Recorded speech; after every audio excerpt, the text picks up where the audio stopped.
Hey guys, welcome back to Clownfish TV. This is Kneon. I am here with Geeky Sparkles. Hello.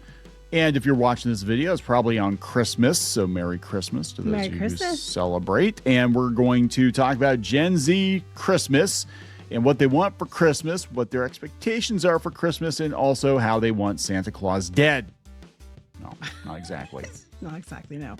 So yeah, this year, we talked before about how they were going more for Thriftmas, and they were talking about how they were going more for a homemade Christmas, which we're going to talk about. But I guess some other things that are interesting going along with it is we've talked about the return to retro and classic things with Gen Z. CD sales apparently are going through the roof. Because Gen Z is wanting CDs. I know our daughter is asking for CDs.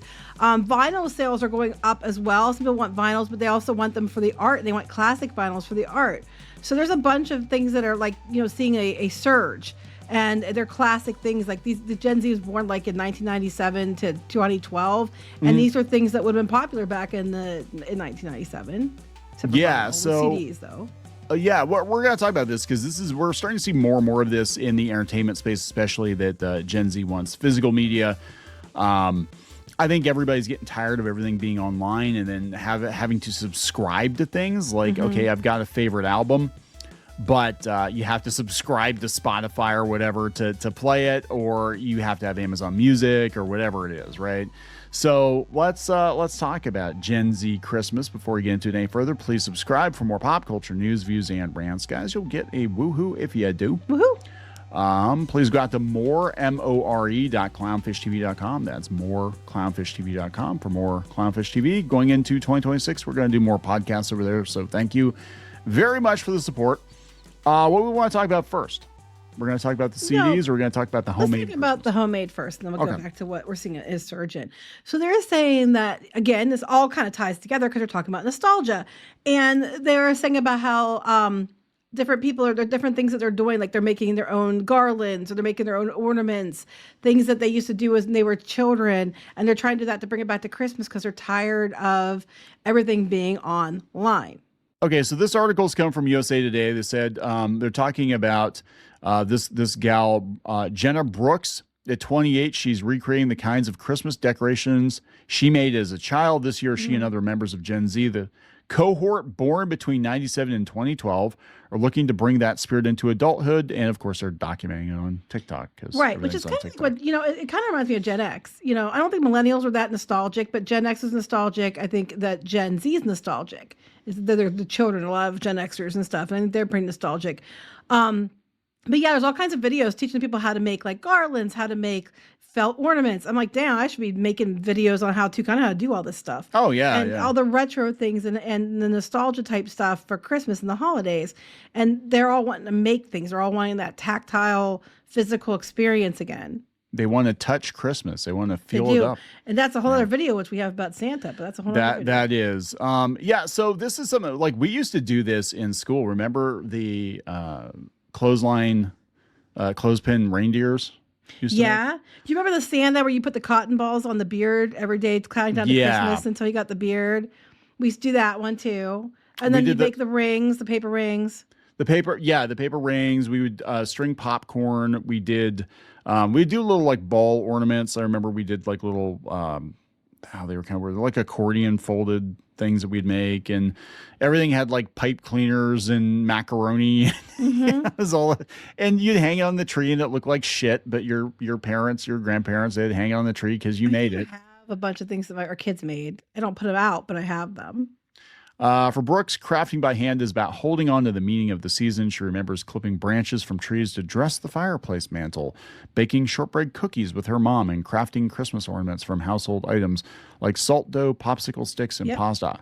I remember a lot of people getting drunk and getting in fistfights on Christmas, but that's just me. That's your family. My family, what we would do is like we take milkweed pods.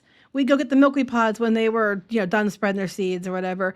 And then we'd get them and dry them. And then my mom would spray paint them with gold or silver spray paint. And then we would put glue and glitter inside and put bows on them and things. We used to do that. And then we used to give those as gifts sometimes because they were really cute. But we used to make a lot of our own stuff. Salt ornaments I've made many times. So this is kind of weird. So they talk about, Gen Z growing up with the online world and they're being bombarded by that, right? People are craving a return to a more tangible experience, but it's weird. We're going to have a tangible experience, but we're going to document it all on the internet. Right? Yes, that's true. Yes. It's like we're going to make things, but then we're going to put it on the internet. But that's how they know how to communicate, though. Like, you have to understand, like, for them, that's their form of communication. So yes, it is very ironic. It's an oxymoron. This is weird though, because Gen Z was the first generation to grow up with the internet. So they had YouTuber Christmas hauls, which those videos, those YouTuber Christmas hauls were so destructive, I think, because you had these obviously wealthy families buying an obscene amount of gifts to make even more money because they knew people were going to watch those unboxing videos, right? And then you'd have kids sitting there like, why can't I even have like a tenth of that? Yeah, and it was, yeah. I think those things they were terrible. I don't even know if they're still really around. I don't think they do that anymore. I do know that our daughter really loves watching the wrapping videos. The wrapping ones, She loves the wrapping videos. Like, I knew she was ready for Christmas after Thanksgiving because I came out in the other room and she was like watching the wrapping videos. I'm like, oh, it's that time of year.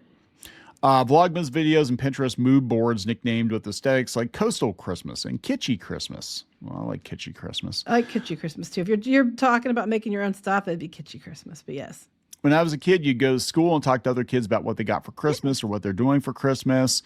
The internet really picked up the scale and put that on steroids. Yeah, because now you basically show everybody what you got for Christmas on a video, and then it makes kids feel bad because they're like, yeah, Santa didn't come to my house like that. Yeah, that's true. But, I mean, it is what it is. Subs. It is.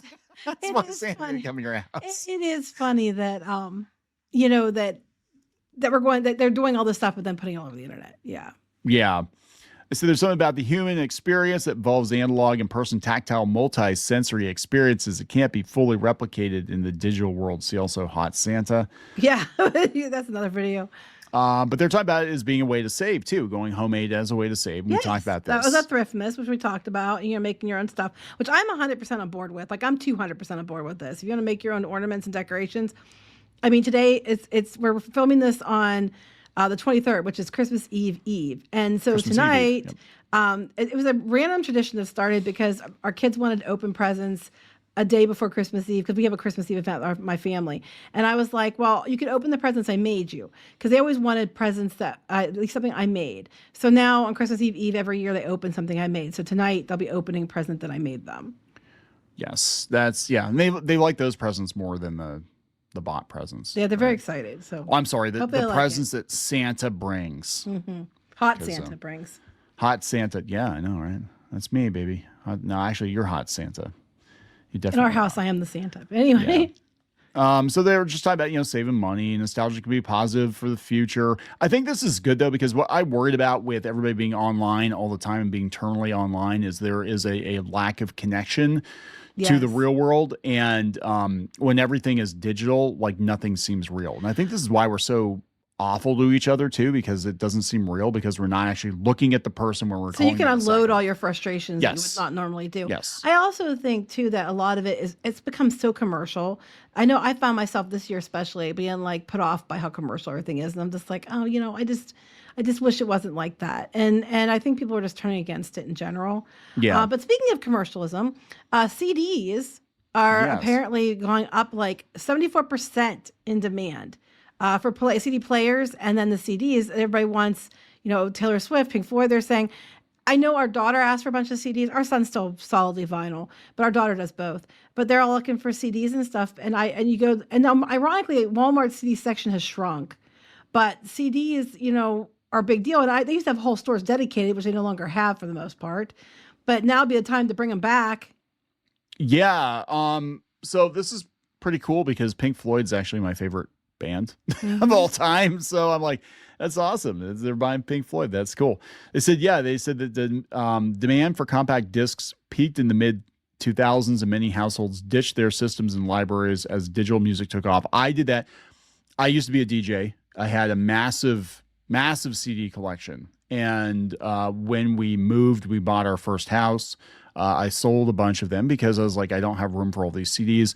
And I went digital. And then years later, our kids are like, oh yeah, I like this group or that group. I'm like, what? I had all those I had all those CDs. I had like thousands of CDs. And okay, you have a bunch of them again because of me. I do. Yes. Yeah, we're buying them up again. But so this is I don't know who John Lewis is. John Lewis has upped its. Oh, okay, this must be a store. John Lewis. This is UK, so I don't recognize these stores. John Lewis has upped its range of CD players to meet resurgent demand and says sales are up 74%. We're seeing something of a retro renaissance. The format's cause is being helped by the return of classic 90s acts such as Oasis and Pulp, who peaked in the CD era. Yeah, that's it's funny to me because our kids will be talking about groups, and I'm just like, and they'll say about a song, I'm like, yeah, I remember. And then they're like, wait, you know that song? I'm like, yeah. It's like that would be. It's so weird. That's what was popular when I was your age. You know? Yeah, and it's so like our daughter's got a Korn shirt, and I'm like, what? And then I got to explain the connection between Korn and comic books because Todd McFarlane did the album cover and the video for that. So that was kind of cool. But yeah, CD sales peaked in 2004 when music fans bought a staggering 162 million CDs. The best sellers were the Scissor Sisters and Robbie Williams' greatest hits. Sisters, actually. The intervening years have seen a decline with just 10 million sold in 2024. Yeah, people were buying vinyl for a while, but now they're going back out. They're going back to CDs. Yeah, she asked for a CD player like last year before for Christmas too. Yeah, and there's a big uptick in that. Just like not just that, we're talking about like the vintage, retro gaming and stuff too. Those are selling like crazy, and the prices are going up on this stuff because everybody wants it now. Well, I think that's it. And we talked about this before. Like there is something about having the physical copy, having the artwork, having the case, and you feel like you own it. With digital music, you really don't own it. Anything digital, whether it's a movie, a game, a CD, whatever it is, you're basically leasing it from wherever it's hosted, right? And it can disappear. It can disappear at any time. But it's not just CDs. Like I mentioned too, like we said about vinyl. I read the other day. I don't have it in front of me, but I read the other day that there's like a huge uptick in vinyl, in old vinyl. It doesn't even have to matter if it plays. They're buying it for the artwork and for the. We've talked about many times about they're buying it for the record art, so they're using it as display pieces in their house. Yeah, and that is a good use of it because I mean that's what I always loved, especially the old like 60s, 70s albums. They had some beautiful, beautiful art because they were meant to be seen big. One thing that I hated when we went to CDs, there were some iconic covers, but it seemed like they were really simplifying the artwork because it wasn't as big, right? So they were trying to make it smaller, and it was very, blah compared to. So I'm looking at the top 20 best-selling secondhand CDs of 2025, and you could have told me this was the 90s, and I'd have believed you. ABBA, The Gold, I actually have it. That one I own. Adele. This is in the UK, so okay. But I have ABBA, and that was it. The Beatles that you had. Some of these you have too. I have a lot of these. Yeah. Oasis, Amy Winehouse, Robbie Williams. Adele again. Did she just release a new album like every couple of years, and that's her age? I don't know. Madonna, The Verb. Which that was the one-hit wonder. Elvis Presley, Simply Red, and. REM, Alanis Morissette, Tina Turner, Green Day, Queen. I have that too. Red Hot Chili Peppers, By the Way, U2, Best of, I think we have Beautiful that. South. Don't have that one, but yeah, I've had these, or usually I don't get the collections. I buy the actual albums. Because I'm a snot like that usually because I want but I want to hear the songs in the context of the album, not just the one track that everybody knows. But whatever. So let's talk about this real quick. We'll wrap it up with this. Gen Z moms are trying to kill trauma-inducing Santa Claus. This was from a couple of years ago, but so they were basically saying, hey, we don't want our kids believing in Santa Claus. We tried that. I guess they used to do that though. Like my mom, when she grew up, they didn't believe in Santa. Like they were not told about Santa. So it's like they used to not do that sometimes. Now, there was like, Elf on the Shelf and the Big Santa Push. I thought you were going to say Big Santa Puss. Remember Cookie Puss, Santa Cookie Puss from Carvel ice cream? I don't know if I've ever. We didn't have a Carvel close by, so. I love Carvel ice cream. Anyway, this is so whether or not you believe in Santa, that's a personal opinion, and some people do and some people don't. And if you don't, he doesn't come to your house and he doesn't give you jack squat. So I hope your parents are rich. Maybe that's why they had those openings and they got more stuff than you. They Maybe. didn't believe in Santa. If you don't believe in Santa, you get more stuff. I don't know. So Mackenzie was 23. So that's crazy. Gen Z are having kids now. Is refusing to perpetuate the beloved myth about a jolly man with a big belly and a red hat, telling kids that Santa is real is a lie. And I don't believe in building my kids up on a lie, says Mackenzie. I didn't either. But you know what? My kid believed it anyway. Santa is not a lie. He is totally real and he's totally hot. I was going to tell our kids that, like my mom, because I was mad that it turned out there wasn't one. And I was mad at her because I guess my dad wanted to tell me there was Santa. My mom didn't, but my dad won out. And I was so mad when I learned the truth. So I wasn't going to do that to my kids. I'm like, I'm not going to tell my kids there's Santa Claus. Well, lo and behold, my son just believed it on his own. Because he's totally real. That's he believed it on his own. He was like, Santa is real. Even when he was older and we told him the truth about the elves, he talked himself into believing they were still real. And that's fine. And so because he loved it so much, and he was so attached to it, and it wasn't us who told him that, we, of course, did not have the heart to tell him otherwise until later. And then he and his sister both, understood and believed in Santa Claus. If you don't believe in Santa Claus, he will show up to your house and kick the shit out of you. So you better believe in Santa Claus. Anyway, so I was always afraid when I was a kid. I was always afraid I was going to get up too early, and I was going to go out in the living room, and he'd be standing there. And the thought of Santa Claus or the Easter Bunny like catching them terrified the hell out of me. Like I'm like, I better not look. I better not look. I better not look. I better not look. Yeah, that didn't scare me. I actually would go look, but I just think it's funny because we weren't going to tell our kids either. We didn't want to lie to our kids. And then, you know what? They believed it on their own, so it didn't matter what I did. I get the thought, but the reality might be different. Santa is the latest tradition to fall victim to Gen Z and their new notions. This is a handful. So this is what they do. They take a handful of people that have different opinions about things that people have had for generations, for decades, and they're trying to say, well, all of Gen Z hate Santa Claus now. All of Gen Z are buying Pink Floyd now. I'm sorry. I can't I'm just distracted by the animation. I'm like, that can't be misused. What year is this? This is from like a website from like 1998.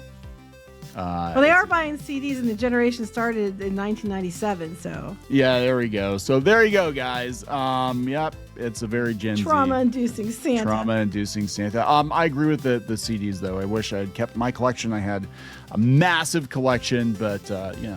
Well, maybe we're looking at this the wrong way. Maybe if you tell kids Santa Claus is real, they either grow up to be the ones that are wanting hot Santa, or if you tell them it's not real, they grow up being sad they miss Santa and now they want hot Santa. Well, that's true. You should want hot Santa. He wants you very badly, very, very much.